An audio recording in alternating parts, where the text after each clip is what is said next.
you can cultivate that sense of wealth, that sense of abundance in you, the more you can feel that sense of joy, the more easy it's going to be for you to do financially. Because you're not going to be in this scarce, fearful mode. Now, that's not enough by itself. You can have this great sense of abundance and do the wrong mechanics and be a disaster. True or false? But if I had to have an area to get you started with, you want to have the emotion and psychological strength, because that's going to carry you through when the mechanics are boring or frustrating, or when things aren't working out. Your emotion, your psychology is what will carry you.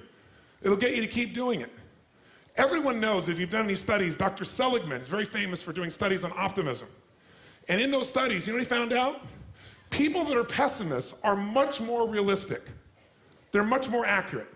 If you give them a test and you ask them to look at something and give you a size measurement of it, or to evaluate their own success or failure at a task, and every study Seligman's done, he did it in the University, I think Pennsylvania if I remember correctly originally, what he found was that optimists always see themselves as doing better than they really did.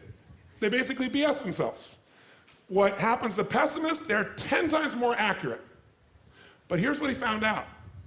What he found out is because the people who are accurate never push themselves because they know it's never going to work anyway. Whereas the optimist sees it better than it is, so they keep doing it. Because they have the illusion they did well, I'll do even better next time. And because of that optimism, they did it more often, and so optimists succeed at a 4 to 5-fold, depending upon the task, result ultimately beyond anything that a pessimist will do, and they're not as accurate. All that's a big way of saying is, if you can develop a psychology of resilience in yourself, you don't have to be optimistic or fake, you can be real. The realness is, whatever shows up, you are larger than anything that can happen to you. You are larger than any financial challenge you could ever face. Initially, we'll say, well, look at their houses, look at their homes, and they don't really have electricity, they don't have this, but they don't feel poor. It's your identity. The way you define the wealth determines whether you're wealthy or not. So are there enough things for you, knowing that 2/3 of the planet lives on $2 a day, that you could get yourself to really feel grateful, yes or no? Yes. How much of your life do you get benefits from today that you never had to create? Think about it. Like I said, the roads you ride on, the library, the books you didn't have to write, right? The internet that you can access in seconds and get answers just about anything. The people in your life that you didn't have to raise, but are there for you. Think about all the different aspects of your life. If you want to be wealthy, all you have to do is associate. So before we do the financial part, because financial independence is different than wealth. Wealth is that state of mind, financial independence is being in that position where you don't ever have to work again. That if you work, you do it because you really want to.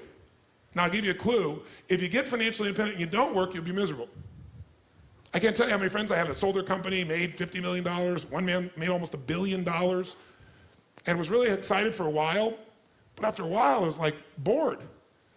His vehicle of his business gave him a sense of contribution, and he was always growing, figuring out how to solve problems, and he had all the people he was connected to in the business, all the employees and friends and associates. So I want to tell you, I'm not just saying this as some little positive thinking technique. I'm telling you, this is the secret, the real secret, to shift it inside of you and to add the real value.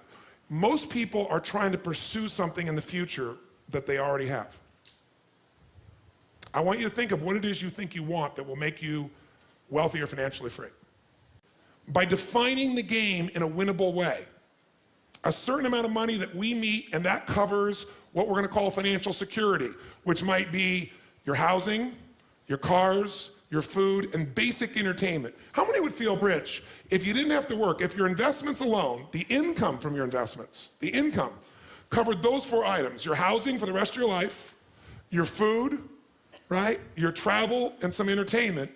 How many think that would feel pretty good? Say aye.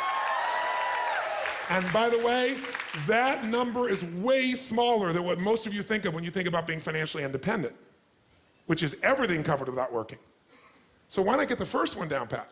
And you're gonna know exactly what that number is for you and what it's gonna take for that number where you don't have to work to meet it. Then we can look at financial independence, where you don't have to work and everything is covered. Then we go to financial freedom. You don't have to work and everything you can think of is covered.